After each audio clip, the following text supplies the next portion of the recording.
This one's just going to be quick and dirty. I needed to talk about this because I just seen that in the most infinitely big-brained move that Justin Trudeau could have possibly pulled.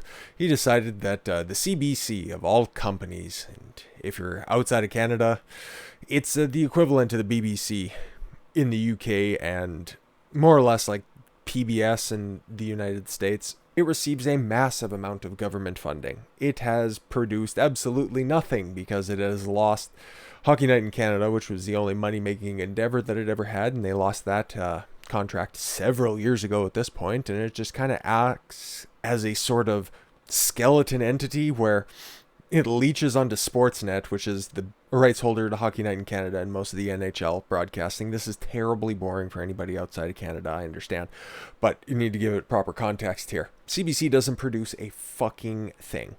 It's only kind of benefited from the Sportsnet partnership because it gets to, on its channel, it gets to broadcast Hockey Night in Canada, even though all the rights and all of the revenue goes to Sportsnet itself. It's a fucked up deal. And CBC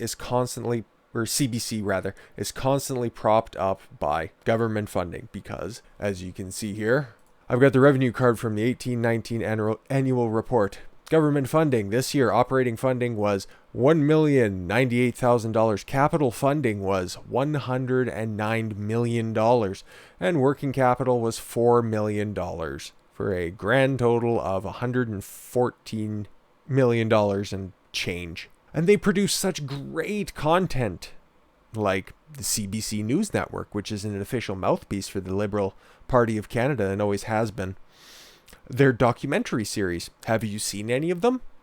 I haven't. CBC Gem, which is if you need your obscure Canadian content.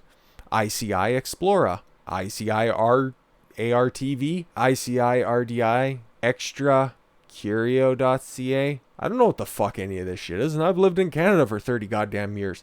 The last time that they produced anything of note was their comedy block in the late 90s, early 2000s. Red Green, This Hour Has 22 Minutes, and Royal Canadian Air Farce. Fuck you, fight me.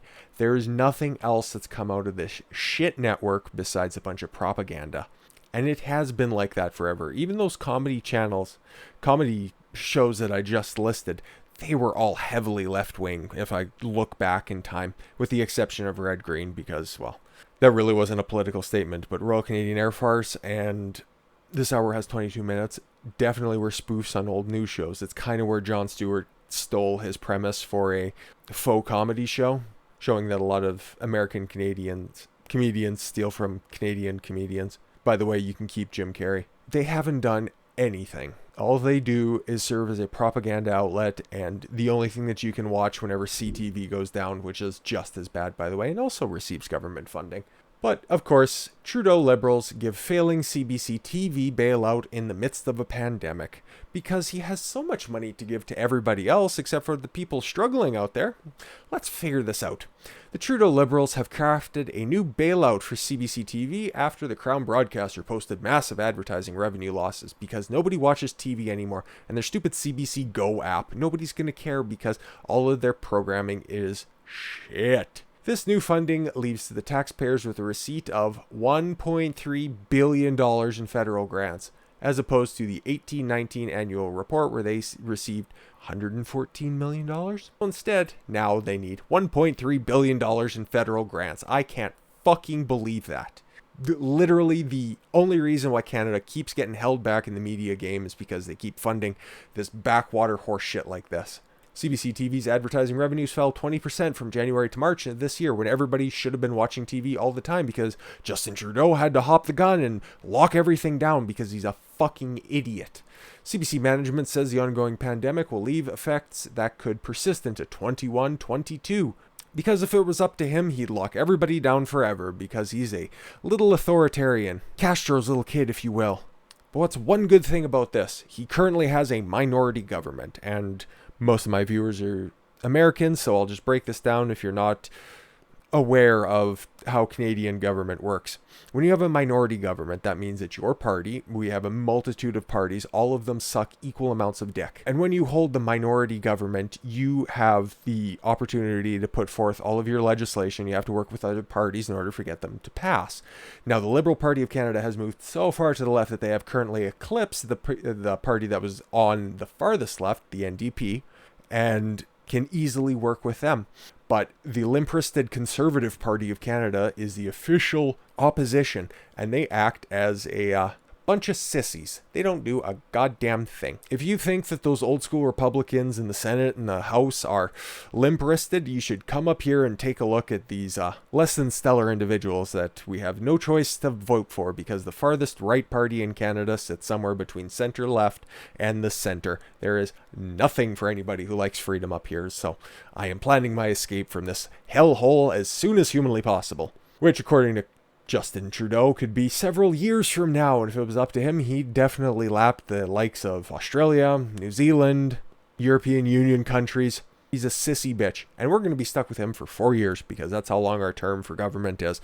And he currently has the NDP in his pocket, because the NDP intend to vote with Liberals in confidence vote. There will be no election, because God forbid there's any kind of change. God forbid that there's any sort of stability in the government.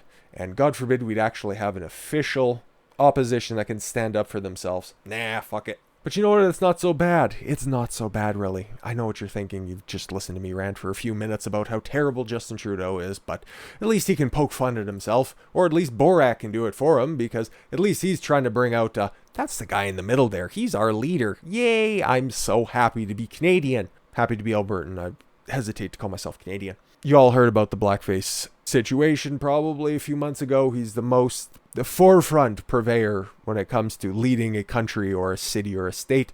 He's done it on 3 separate occasions. That is just the most prominent photo of, blackface. Even though it is black and white, and I was just doing Arabian Nights, so I guess that's brownface. So that apparently makes it better? I don't know. He's such a sissy bitch, you can't really trap him down. The man is like water. He just slips through his fingers. Just like he does with all the money he gets paid from the We Charity scandal.